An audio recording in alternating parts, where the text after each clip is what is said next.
Hello and welcome along to Aston Villa from the stands. I hope you're well. Thank you for watching this video. Today I am going to be doing the starting lineup that Unai Emery should, must and needs to play. All you guys are going to have your opinion on your starting lineup, so I would appreciate you dropping that down in the comment section below. What is your starting lineup tomorrow?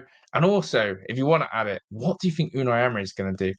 Before we go any further as well, please make sure you drop a like and subscribe to the channel if you're new. We're on the road to 16,000 subscribers. So every subscription matters, and thank you for that.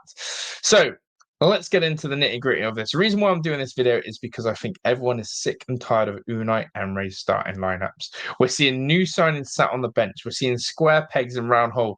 John McGinn at right wing is just making me ill every single week. I'm sick of it, and I want to see something different. And so we have a massive opportunity to play Brentford in the Carabao Cup, get our first win of the season, get some momentum in the cup, and let's start going in the right direction. And the only way we can do that is by picking the correct starting lineup. And so this, for me, is the lineup I want to see Unai Emery play tomorrow. You may agree, you may disagree with it. You may also have the same one to me or completely different. But stick with me. Let me hear your thoughts and I'll show you mine. So without further ado, we're going to use the classic lineup builder, which is usually pretty good actually. If you haven't used this before, just go into Google, type in a lineup builder. Look, I wanted to change the formation completely, but I thought, do you know what? I'll keep a little bit of realism. The realism is that Unai Emery is more than likely going to play the 4-2-3-1, the double pivot with whatever attackers he can on the pitch. So I am going to emulate that as well. That being said, I've probably now cursed it, and we're going to see a new formation like three at the back from Unai. But this is what I think he's going to go with, and I'm going to stick with that. But again, who knows? If you think he's going to do something in the formation, let me know. So, first of all, in goal, it's got to be Marco. Marco Bizot, unlucky to lose his place to Emi Martinez in the starting lineup, considering he done pretty well for us. But after Emi's performance at the weekend against Everton, he basically saved us from gaining a point, and we probably should have lost against Everton if it wasn't for him. So, he goes in goal for me. First one, then, let's go straight into the left back. This guy has been starved of minutes. I don't know why he signed for us if he's just going to sit on the bench. He's on quite high wages. We paid a bit of an outlet for him. We haven't seen enough of Ian Maatsen. Ian Maatsen, for me, comes in at the left back position over Luca Dean, and those two rotate. And it will be a much needed start for him. And maybe he could do something to try and get in Unai Emery's head to say, hey, I'm slightly different. I'm a bit more attacking. I like to get to the byline. I like to take players on. Whereas Luca Dean is someone who's a little bit more defensive and likes to cross from deep. So I'm getting a bit of fullback attacking in there. Next one, Unai Emery's love child seems to be sort of falling out of the echelons of Unai Emery, with Tyrone Mings displacing him in the team. And of course, maybe on the focus that Unai is looking for clean sheets and stability, he's gone with Tyrone. I'm going Pau Torres. I think we need to get him in the side. I know he got murdered against Brentford last time, but again, I want to see Villa have a lot more of an attacking impetus. And I think actually Pau Torres in possession is going to bring us that.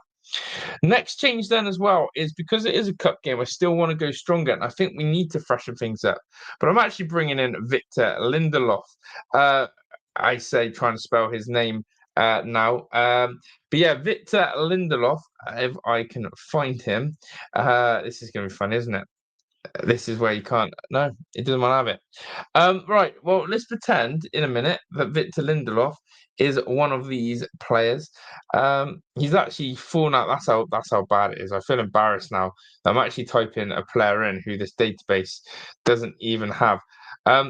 We're just gonna pretend that Linda is Victor Lindelof. Okay, that's what we're gonna do right here. The same nationality. We're just gonna pretend that. Awesome. Moving on. The right back then, something again that I think not many people are going to do. But I want to see this guy go back at right back. And the reason for it is I'm not having Bogard going in at right back. I'm sort of done with that one. And I don't want to see Matty Cash. I want to see something different.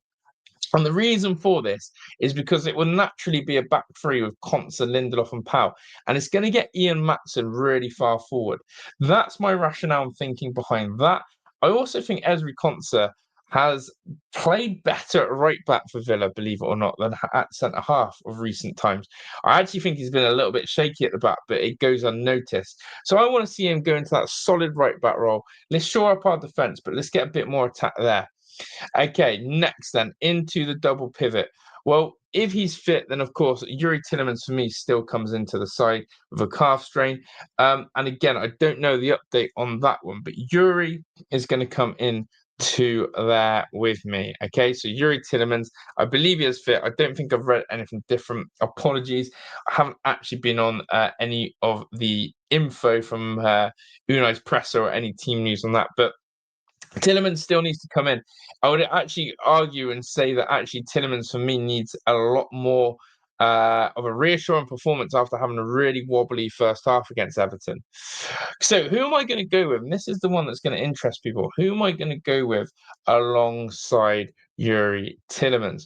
Well, I'm actually going to go for something a lot braver that people may or may not imagine, and it's the following. I'm actually going to go with Harvey Elliott.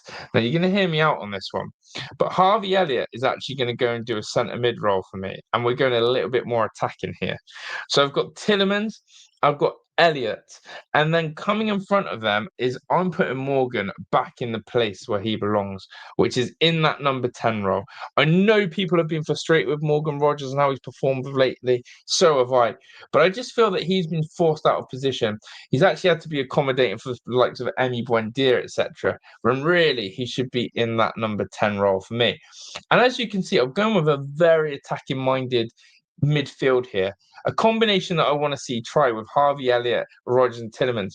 We're so lacking in prowess in that centre mid area. When we had John McGinn and Lindelof in there, and John McGinn and Bogard, there was not a player who could pick a forward pass. With that, no wonder our attackers are starving of service. So I'm going with Tillemans and Elliott. On the right, then, the man, the myth, the legend that is Donyell Marlin, not James Meakin, big up to Meeks. But of course, Donyell Marlin is going there. We're then going to get Mr. Evan Gessond in the side there because I need to get him on the pitch. And I just think that actually, right now, I'm not feeling Jadon Sancho quite yet. Because ultimately, for me, with Jadon Sancho, I just think that Malin is going to lock down the right, and I think Evan Gesson is something to try on the left. I know it's not his natural position, but I want to see Gesson and Malin both starting, and we have to play Ollie Watkins. There is no need to rotate. He needs to find a goal in competitive football, and I think there's no better than playing against his side. So that is my Aston Villa 11. I'll run through it again. Marco Bizot, Concert, Lindelof, Powell, Matson, Tillemans, Elliott, Mallon, Rogers, Gesson, Watkins. In my honest opinion, I can't see him playing Harvey Elliott where I've got him. And I really don't feel like both Mallon and Gesson are going to start either. I feel like he's going to have one of them on the bench, which would be criminal. But I've tried to give my rationale and reason. And the reason for it is we need to be a lot more attacking. We need to have that ball being progressively moved forward quicker. I think getting Elliott, Rogers, and Tillemans in there will produce that. And I think it's time for Mallon and Gesson to do their thing and show why they should be getting more regular starts in the Premier League. And can we find Ollie Watkins a goal?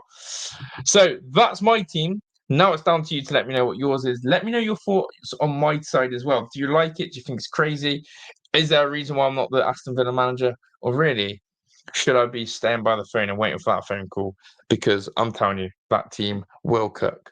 People, thanks for watching. Make sure you smash the like on your way out. I'm out of here. Ta-da.